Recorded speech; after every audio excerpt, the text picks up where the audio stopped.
Settle, settle. It's okay, it's okay. Control yourself, okay? I know, a few of you know.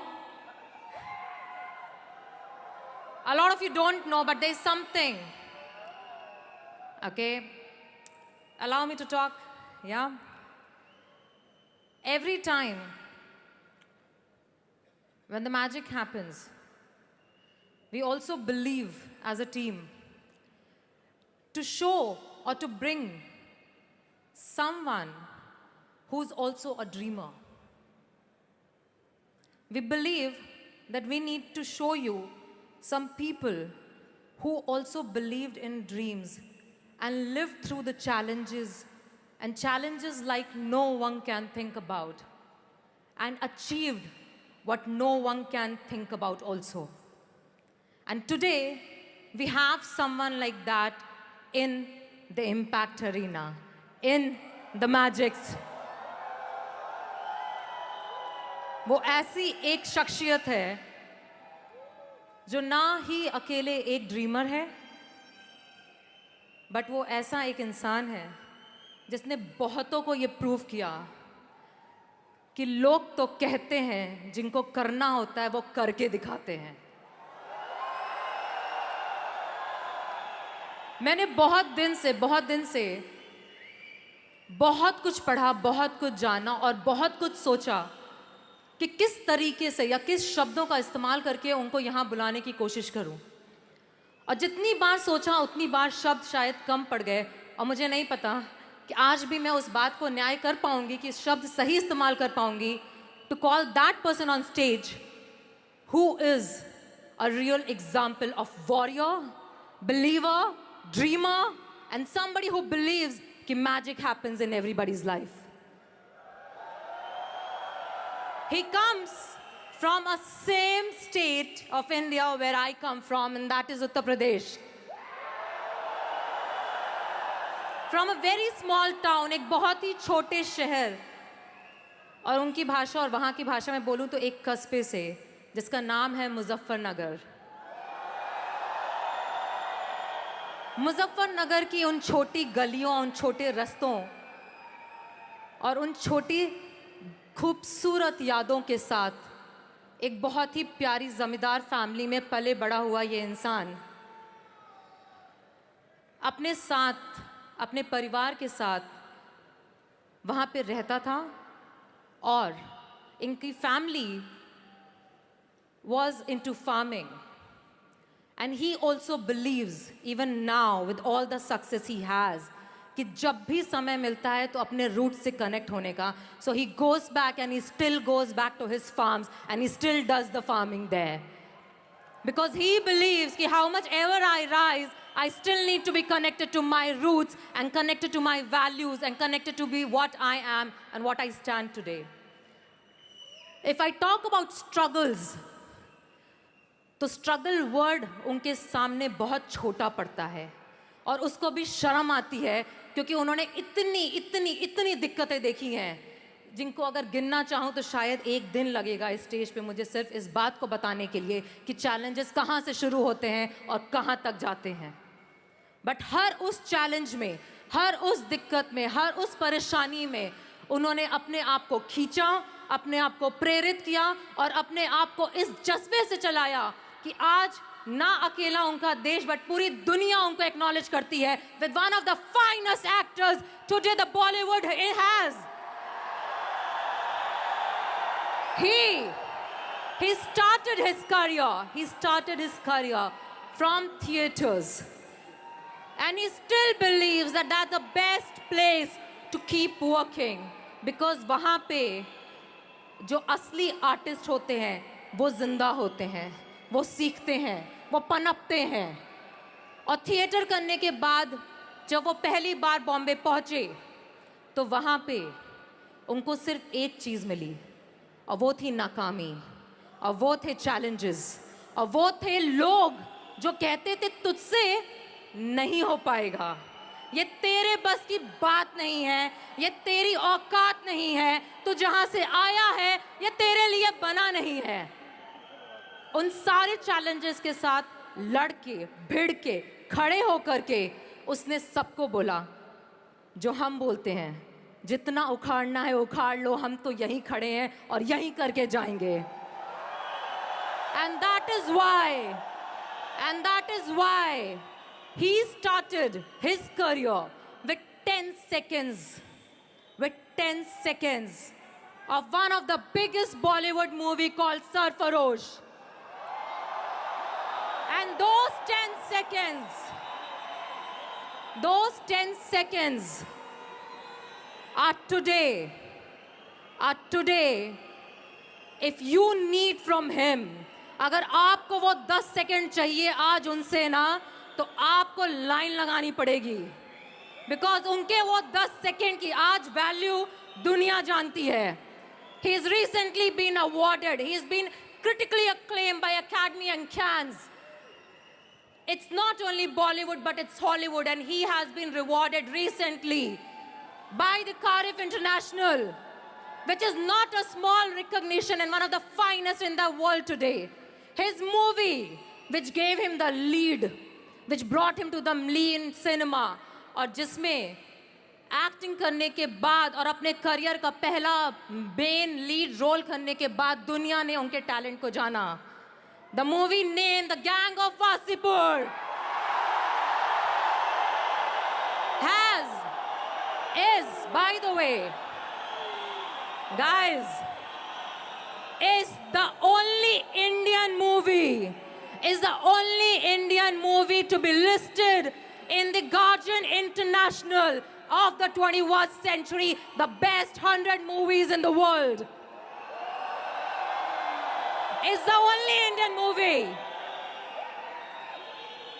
And today, if he has come here, तो वो इसलिए नहीं आए हैं क्योंकि वो बहुत ही खूबसूरत कलाकार हैं, बट वो इसलिए आए हैं क्योंकि वो विश्वास करते हैं कि हर उस इंसान में जिसमें सपना देखने की चाहत और प्रेरणा है, उस हर इस इंसान का ये हक है कि वो सक्सेसफुल हो, उसका हक है कि वो अपने सपनों को पूरा करने की चाहत रखे। और इसलिए वो आज मैजिक में आए हैं और आपसे मिलने के लिए आए हैं और आपको ये बताने के लिए आए हैं कि करते रहो, लगे रहो, क्योंकि तुम्हारे सपने भी उनकी तरह एक सपना है। So Magic, are you ready to call him up on stage?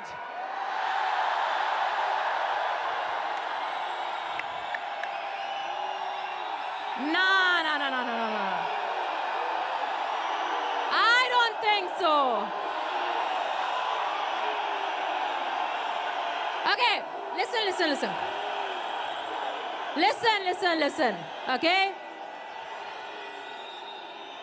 एक चीज होती है, एक सेकेंड। एक चीज होती है चिल्लाना और एक चीज होती है दिल से बोलना और दिल से सल्यूट करना उस इंसान को जिसने अपनी पूरी जिंदगी चैलेंज में गुजार के वहां पहुंचा जहां हर इंसान पहुंचने की चाहत रखता है। और अगर आज वो यहाँ पे हैं तो आपको अपना दिल दिखाना है, दिल से दिखा करके उनको बुलाना है, बिकॉज जब वो इस स्टेज पे आएंगे तो मैं सिर्फ एक कोशिश करूंगी कि वो आपको अपना बेस्ट दे सके और उसके लिए आपको उनको अपना बेस्ट देखना होगा। So are you ready magic to give your best, to get your best? Because it has not been easy for me to get him on the stage. And before we call him up on stage, he needs to see the heart of Magic 2019. Please help me welcome none other than the most talented and the most handsome and the most successful. हे भगवान है। Thank you so much. इतना अच्छा introduction और इतनी अच्छी audience, इतने अच्छे लोग, इतने वार्मथ, इतनी एनर्जी आई थिंक मैंने अभी तक नहीं देखी होगी अपनी लाइफ में। Thank you so much.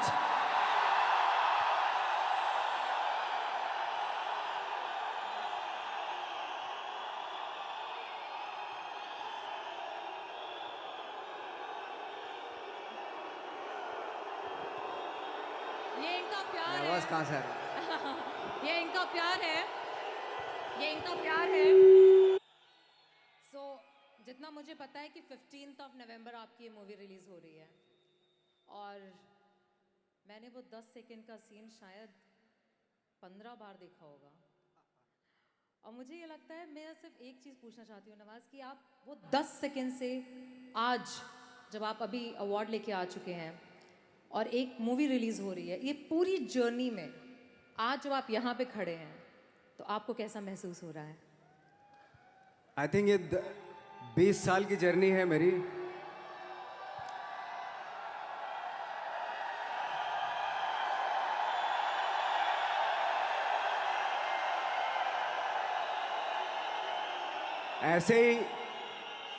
ऐसे जब 20 साल पहले मैं खड़ा हुआ था ऐसे किसी ऑफिस में जाके, तो मुझसे पूछा गया था कि क्या है, किसी डायरेक्टर के असिस्टेंट ने पूछा था क्या है, मैंने कहा एक्टर हैं। बोले दिखने से तो लगते नहीं हो एक्टर हो। तो क्या होता था कि इंडस्ट्री में हमेशा ये चलन था कि एक्टर हीरो जो होता है वो 6 फुट का होता है और गोरा होता है और लंबा चौड़ा बल्ले छल्ले होते हैं। मतलब हम तो बस ऐसे ही चले गए थे, ऐसा ऐसा ऐसा समझता था वो। और शिप्रा, मैं ये आपको यकीन दिलाना चाहता हूँ इस चीज़ का कि मेरे खुद के रिश्तेदारों ने भी, जब मैंने उनसे इच्छा जाहिर की कि मैं एक्टर बनना चाहता हूँ, तो उन्होंने भी मुझे डीमोरलाइज किया कि पहले शक्ल तो देख ले अपनी, क्योंकि 5 फुट का छोटा पतला दुबला सा आदमी, काला कलूटा। मुझे खुद को पता नहीं था कि इंडस्ट्री में मेरा क्या हाल होगा, बट एक जिद थी, एक जिद थी। और हजारों लाखों, मतलब सालों साल से इंडस्ट्री में सिर्फ यही चलन था कि एक्टर तो, हीरो तो जो है ऐसा होता है। लेकिन इन सब ऑड सिचुएशंस के बावजूद भी गए। लेकिन एक चीज़ मेरे दिमाग में थी कि जो सब कर रहे हैं वो नहीं करना है, तो अलग क्या करूं, अलग क्या होना चाहिए। उसके लिए ट्रेनिंग की ज़रूरत थी, जो मैंने नेशनल स्कूल ऑफ ड्रामा में आके ट्रेनिंग ली। 3 साल मैंने एक्टिंग की पढ़ाई की वहाँ पे, और अपनी एक क्राफ्ट के बारे में समझा कि एक्चुअली इस पर्सनैलिटी में अगर मैं लोगों को इम्प्रेस करना चाहता हूँ, उसके लिए एजुकेशन की बहुत ज़रूरत है। या जो भी आप काम कर रहे हो उसमें क्राफ्ट, उसका एक्सपर्ट होना बहुत ज़रूरी होता है। ऐसे ही हवा में नहीं कि जैसे पहले होता था, अरे यार तो बहुत खूबसूरत दिखता है, फिल्मों में जाके काम करना शुरू कर दे, ऐसा नहीं। किसी चीज़ को बारीकी से जानना, उसके लिए ट्रेनिंग की, एक्सपर्ट्स की, एक्सपीरियंस की ज़रूरत होती है। तो मैंने ट्रेनिंग ली नेशनल स्कूल ऑफ ड्रामा से, और 2000 में मैं पहुंच गया मुंबई। मुंबई पहुंचने के बाद जब हम किसी ऑफिस में जाते थे, आई थिंक उससे पहले चलन नहीं था बिल्कुल भी। हम लोग गए, जैसे मैंने बताया कि ऑफिस में खड़े हो के, भाई हम एक्टर हैं, काम दोगे क्या? तो बोले पहले हुलिया तो देख अपना तू। तो ये हर बार सुनने के लिए मिलता था, और वो बात भी सही थी, क्योंकि उससे पहले कभी कोई आपने देखा नहीं होगा कोई इतना बड़ा, कोई इतनी सी पर्सनैलिटी का 5 फुट 6 इंच का आदमी, पतला दुबला सा मरियल सा, कि कभी ये इस तरह के लोग एक्टर भी बन सकते हैं, हीरो भी बन सकते हैं, स्टार भी बन सकते हैं। ऐसा चलन था ही नहीं। मैं कॉन्फिडेंट था बिकॉज ऑफ माई ट्रेनिंग। मैंने ट्रेनिंग ली थी और अपनी क्राफ्ट के बारे में बहुत अच्छे से जानता था मैं, और उस चीज़ का सिर्फ कॉन्फिडेंस था मुझे कि आज नहीं तो कल, कल नहीं तो परसों, या 10 साल या 20 साल या 30 साल, 30 साल के बाद नंबर ज़रूर आएगा मेरा। मैंने कभी भी अपने को टारगेट नहीं किया, टारगेट नहीं दिया मैंने कि अगर 2 साल ट्राई करके देखता हूँ, उसमें अगर हो गया तो ठीक है, वरना कोई दूसरा फील्ड अपना लूँगा। ऐसा कभी नहीं। जिस चीज़ का पैशन होता है, जज्बा होता है, अगर आप दिल से चाह लो ना, तो पूरी दुनिया झुक जाती है उसके ऊपर। उसको पूरा करने के लिए पूरी कायनात एक हो जाती है कि इस आदमी की जिद के लिए, इस आदमी की जिद के आगे झुकना पड़ेगा, और पूरी दुनिया झुकती है आपकी जिद के आगे। लेकिन आपको जिद्दी होना पड़ता है, आपको बहुत सारे सेक्रीफाइस भी करने पड़ते हैं, क्योंकि ये आपने चाहा है। परीक्षा देनी पड़ती है आपको, जितना बड़ा इम्तहान होगा उतनी बड़ी परीक्षा भी देनी पड़ेगी। आसान काम नहीं है। छोटे छोटे टारगेट बनाएंगे तो छोटों में निपटारा हो जाएगा। हमेशा अपने आप को टारगेट बढ़ा दो। तो उसके लिए हमेशा अपने आप को अनकंफर्ट जोन में डालो कि जो इम्पॉसिबल है उसको पॉसिबल करने की शिद्दत, पैशन आपके अंदर होना चाहिए, वो हो जाता है। आज जो दुनिया में इतने सारे एक्सपेरिमेंट हुए हैं, ये सिर्फ इसी बिना पे हुए हैं, पागलपन के जरिए ही हुए हैं ये सारे एक्सपेरिमेंट। एक मैंने कहीं सुना था कि जब आप एक्सपेरिमेंट करते हैं तो फेलियर भी होते हैं, कई बार फेलियर होते हैं। कोई एक एक्सपेरिमेंट करने के लिए, कोई एक चीज़ करने के लिए बहुत बार हमने भी झेला है, बहुत बार फेलियर हुए हम लोग। लेकिन एटलीस्ट हमें इतने सारे फेलियर होने से इतने तरीके पता चले कि इन तरीकों से सक्सेस नहीं मिल सकती। फॉर एग्जाम्पल, एडिसन ने जब बल्ब का आविष्कार किया तो 100 बार एक्सपेरिमेंट किए अपनी ज़िंदगी में। 100 बार एक्सपेरिमेंट करने के बाद जब उसको पता चला कि अरे फॉर्मूला तो ये था बल्ब बनाने का, तो एटलीस्ट उसके साथ साथ उसको ये भी पता चला कि 100 जो तरीके हैं, 100 तरीकों से बल्ब नहीं बनता, ये भी पता चला उन फेलियर्स में उसको।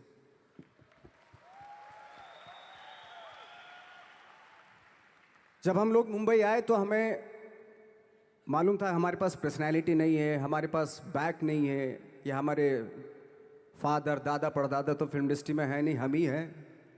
तो हमें क्या करना चाहिए? इसलिए लोगों के बीच में घुसे रहते थे, आम लोगों के बीच में घुसे रहते थे, उनका एक्सपीरियंस सुनते थे, उनको ऑब्जर्व करते थे। तो आई थिंक मेरे पास 15 साल तक, 10-12 साल तक कोई काम नहीं था। जैसे आपने बताया कि बहुत ही 10-10 सेकंड के रोल करके घर में आके बैठ जाता, पूरे साल खाली बैठे रहते थे हम लोग। लेकिन एक चीज़ थी कि लोगों के बीच में रहते थे। लोगों के बीच में रहने से ये एहसास हुआ हमें कि तरह तरह के लोग हैं, लेकिन हमारी इंडस्ट्री में सिर्फ एक ही तरह की एक्टिंग होती है। हजारों करोड़ों लोग हैं इस दुनिया में, लेकिन एक्टिंग सिर्फ एक ही तरीके से होती है हमारे यहाँ।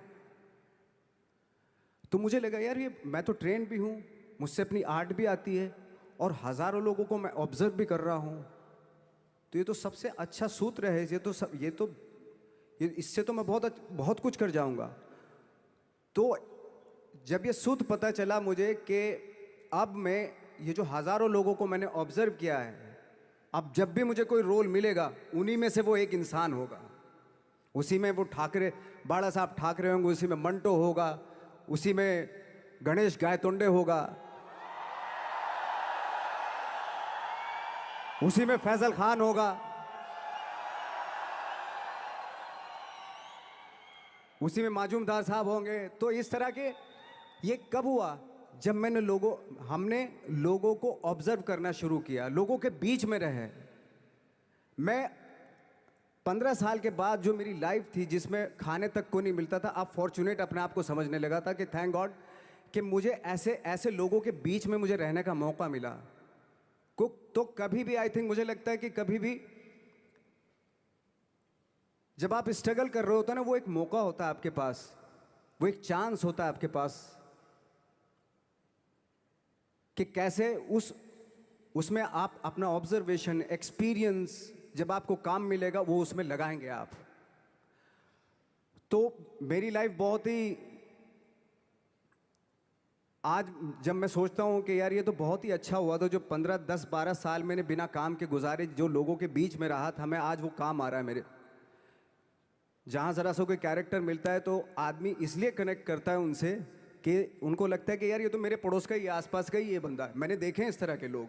आई थिंक यही हमारी सबसे बड़ी जीत है एज एन एक्टर।